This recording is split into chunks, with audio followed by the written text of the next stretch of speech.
You thought I was worth. Great morning. It is time for another edition of Morning Manna. This is Pastor K. So let's get in here and let's have this conversation for Wednesday morning. So you cleaned me up inside. You thought I was the down. You guys are coming in. Your life.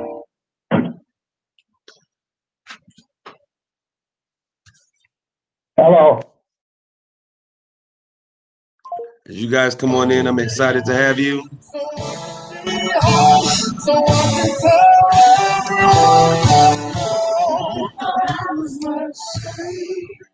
Great morning to you all. Come on in here. Come on in here. Great morning, Carla Mathis. You guys are coming in. So glad to see you guys come in this morning. As you come in, let's get our people. Great morning, Cliff Carter. Great to see you this morning. Come on in. Those of you who are coming in, make sure that you allow my new platform, StreamYard, to access and to show your comments. Great morning, Ruth Rushlow. Otherwise, you're just coming in and I don't get to see you. So great morning to all of you guys that are coming in this morning. Great morning to you. Great morning, great morning, great morning. Let's get in here this morning. I want to talk about finding your niche. Another way to say it is, how do I find my sweet spot in life? And I think this is an important conversation. Great morning to you all coming in this morning. All right, I see you guys coming in. Great morning to each and every one of you guys. Great morning, great morning, great morning. All right, so let's get into this conversation on today. All right, let's get in here this morning. I want to talk and my phone is going off. Great morning, Ruth. Great morning. All right, you guys are coming in. How do I find my sweet spot?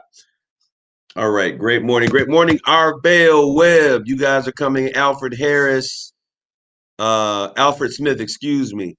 Geraldine Bone Walker, what's up? Mama Rosa William. Mama Rosa, great morning to you as well. Vivian Rankins. I want to ask you the question, how do I find my sweet spot, or how do I find my niche? My niche, excuse me, it's a French word. How do I find my niche?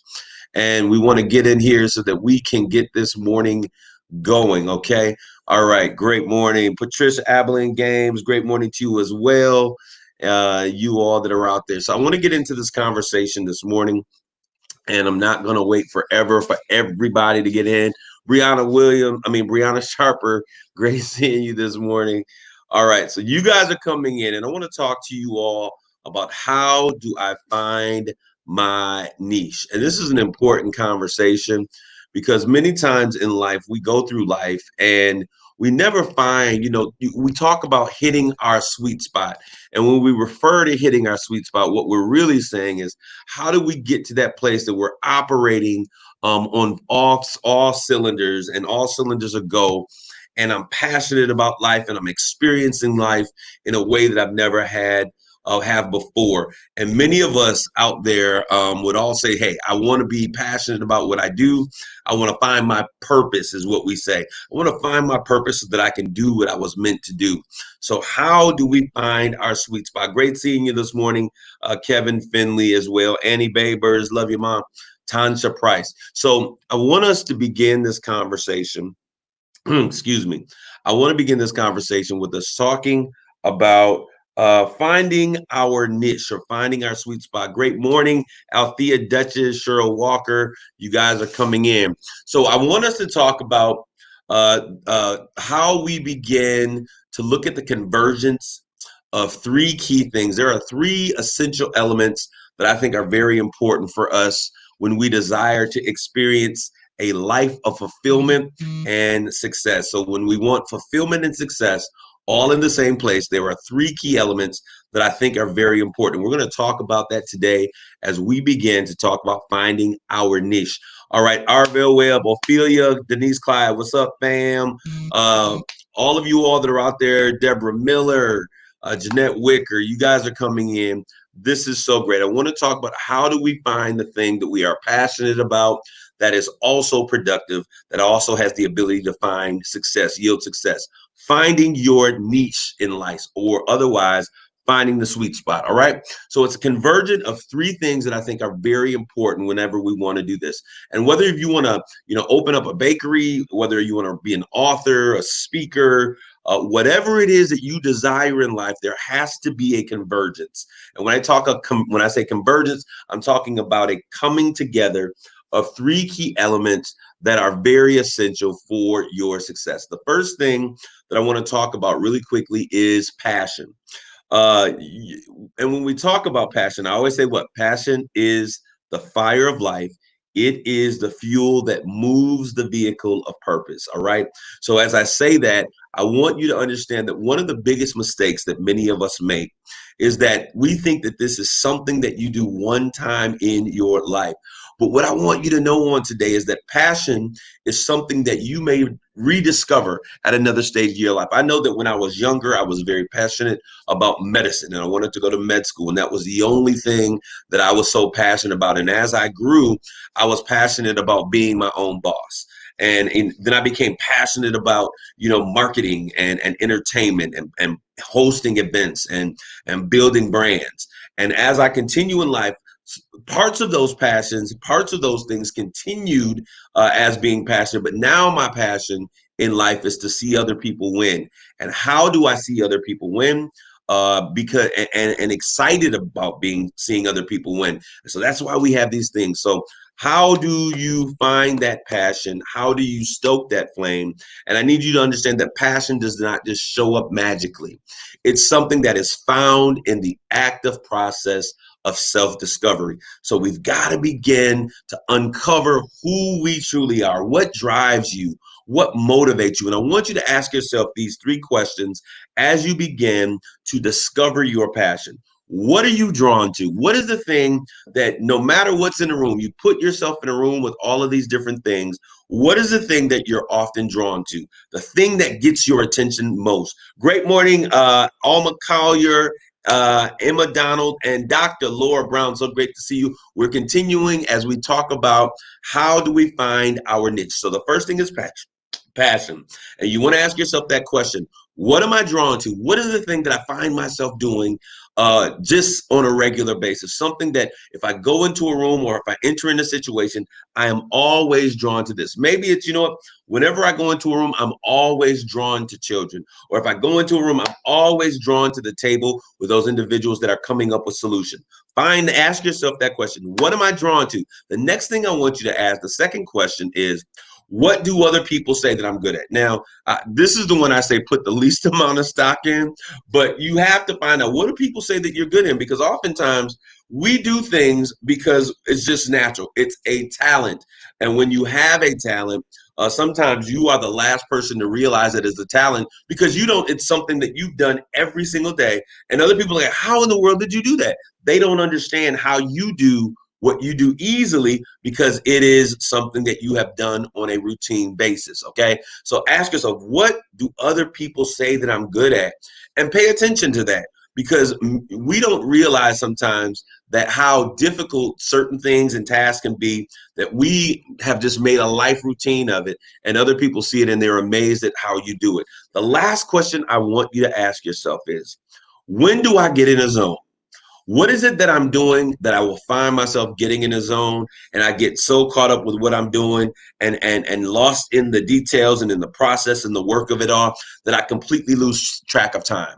And there are those things that are out there. And for me, it's when I begin to write, I can write. And once I start writing, it may be 4 hours later and I don't realize that the time has gone, because that is something that I'm very passionate about. Sometimes I got to crank start the engine to get going because it's a process.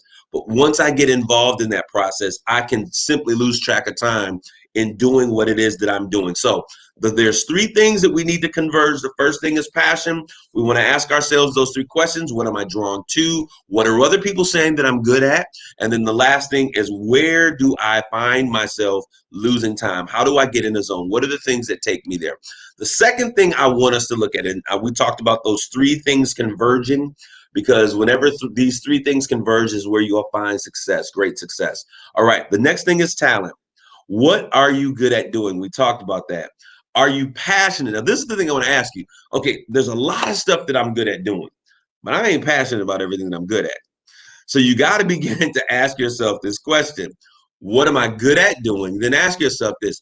Am I passionate about what I'm good at? And what you will often find is that you'll be very good at these things. You'll be like, yeah, I'm good at that. And that's good. I can do this, but I ain't really feeling it. Because we haven't understood the importance of a lot of the talents that we have.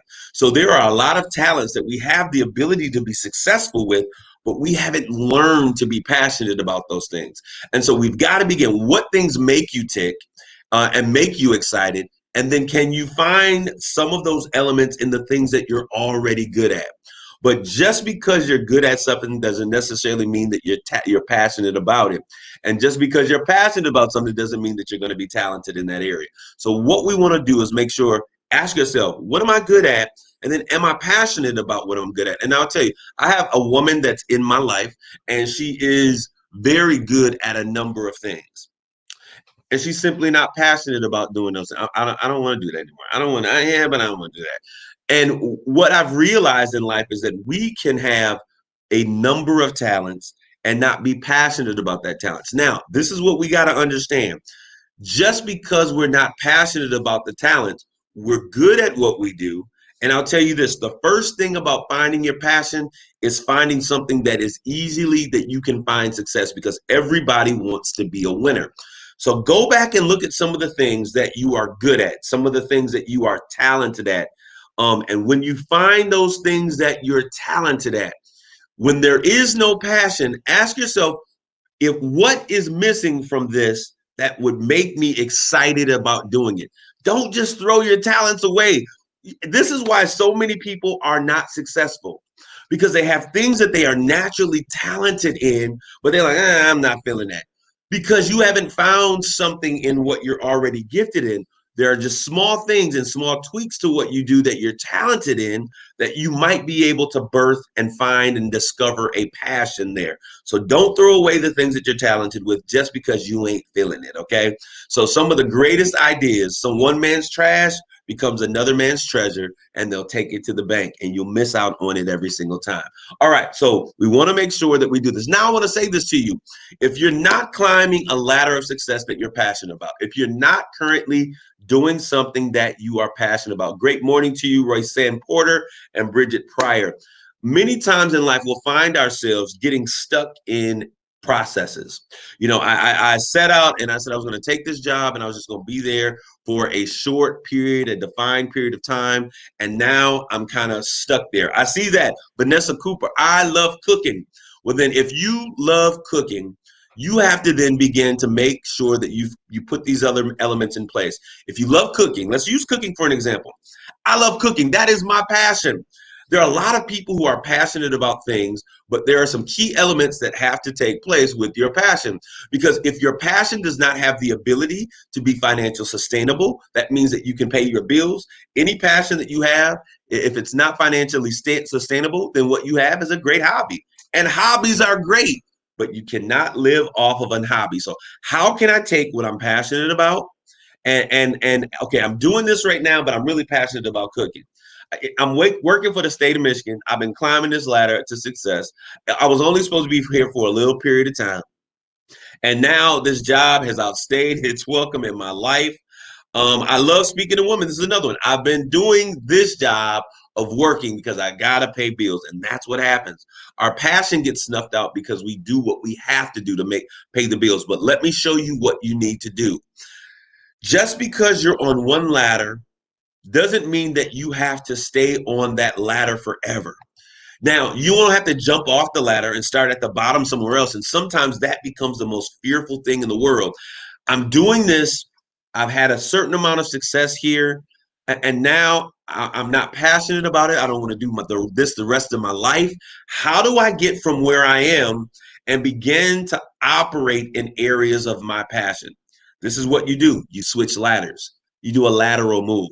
Many people think that when you switch or an area of passion or an area of operation, that you got to go back down the rungs of the ladder. But the reality of the moment is that you can always change ladders, do a lateral move, and build on your current credibility. Hear what I'm saying. You don't have to rebuild this process and start all over again. So if you love speaking to women or you love cooking and you find yourself going through this mundane ladder because I got to pay the bills, continue to walk on this ladder and say, you know what? I'm done with this. Then you use the credibility that you all already built. What have you done successfully in the time that you've been climbing the ladder that you're on? Use that credibility and say, you know what? I've done this for so many years, and now I'm going to begin to operate. And you go lateral, get on another ladder, use the credibility that you've already built, and begin to build this next phase from there. So I've been doing this forever. I've been working for the state. I've been consistent all of this time. I've shown up for the time. Now I'm going to begin to operate in food preparation. I know this seems like this is really crazy, but then you begin to give your resume. But over the past number of years, this is what I have been doing consistently over time. And you build the credibility on your past, and you don't start at the bottom. You start right there using the credibility that you once had. All right, so it's important for you to understand that this is important, you all. So the last thing that I want to talk about is money. I know many of us have a passion and many of us want to do great things and we want to live this amazing life. But at the end of the day, I tell you this all the time. If what you're doing doesn't have a sustainable model, then you just have a hobby, and be okay with that. But understand something. This is not something you're going to jump. I had someone coming to me and saying, what's your business? And I asked them, what is your business? I just want to help people. I'm like, well, what does that mean, Sister Stacy? I just want to help people. I said, okay, well, you just want to help people. That's a noble thing. But there's a lot of people who just want to help people. So how do you plan to pay your bills? Well, I don't know. I figure people are not just going to pay you to say, I just want to help you. What is the defined strategy?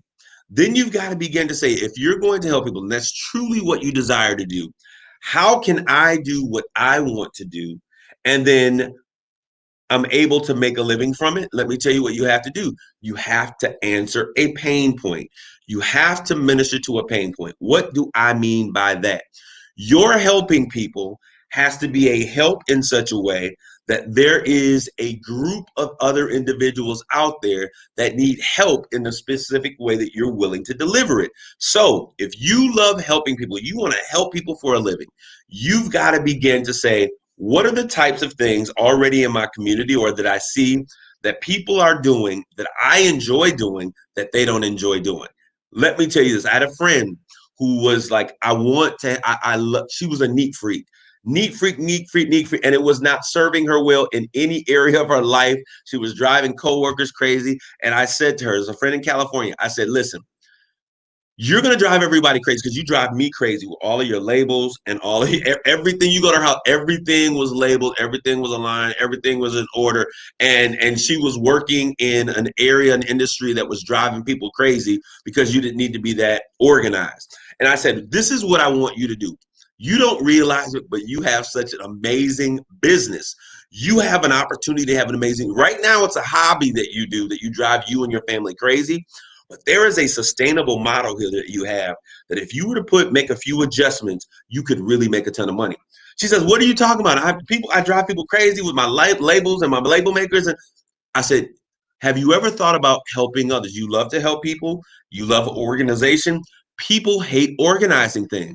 Have you ever thought about providing a service where you go in and you look at people's messy lives because people are busy and I'm very, very busy. Now I try to keep things organized, but I am very, very busy. So I was telling her like I could really use someone who could come into my life and organize things. I mean, put the food in the shelves, label where things are, order my paperwork, put things in files and all of these different things. I said, and you are the label. Everything has a label. And she goes, I never thought about that. I said, I know. You are working your passion as a hobby. Now, so she began to make some small steps and she made a lateral career move. It was a risk, but she used her past experience and what people knew of her as being a woman who was super duper organized. And she began, I pay someone to organize my closet. Exactly, Jeanette.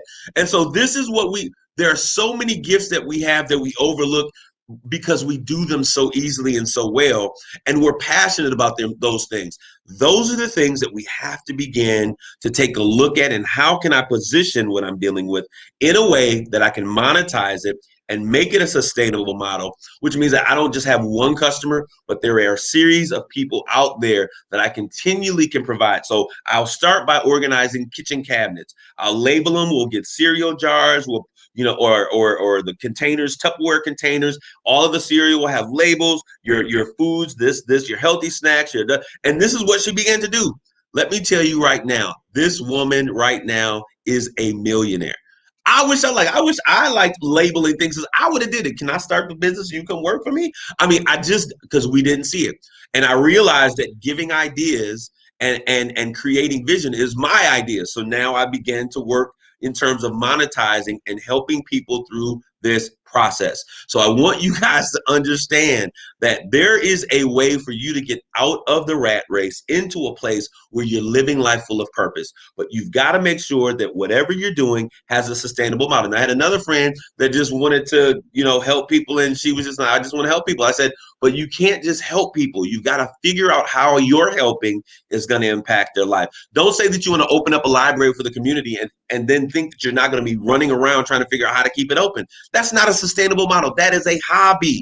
Away with that, okay? If you just like hobbies, continue to do them, but do them in your home. Don't invest money in your hobby other than what you're able to do in terms of expendable income, because what you'll do is you'll be creating an avenue of debt. And so I want you to make sure that what you're doing is sustainable, all right? I need you to understand this and say this with me. Money is an echo of value. When you begin to look at your life, I need you to realize that money is an echo of value. When people pay you, they're assigning a value to what it is or what service that you have. And so there's some things that I do for free, and then I put a price on things, and people want to negotiate on my value, but you have to make sure that you understand that you can be reasonable, but you'll never be free. And I don't negotiate value with people. I ask people, what are you able to spend? And then I will help you from what I am able to do, meet what you do. I can create a package based upon what it is that you need, but I can never discount my value. Why? Because designer labels never go on sale. So it's important for us to understand that's right. Money is an echo of value. And if people aren't willing to pay for what you have, they don't value what it is that you're offering. So make sure that as you begin to set out to find your niche, your purpose, the thing that you were created to do, your sweet spot in life, make sure that you find a place where those three elements converge, okay? Where you begin to find a convergence of your passion. I love to do this. Talent, I'm good at doing this. And money, I can do this and monetize it and make a profit. I hope you guys are having a good day. This is Morning Manna. I know everybody like, I want morning inspiration. When you get a little bit of money in your pocket, that will inspire you to wake up early and sing songs of Zion.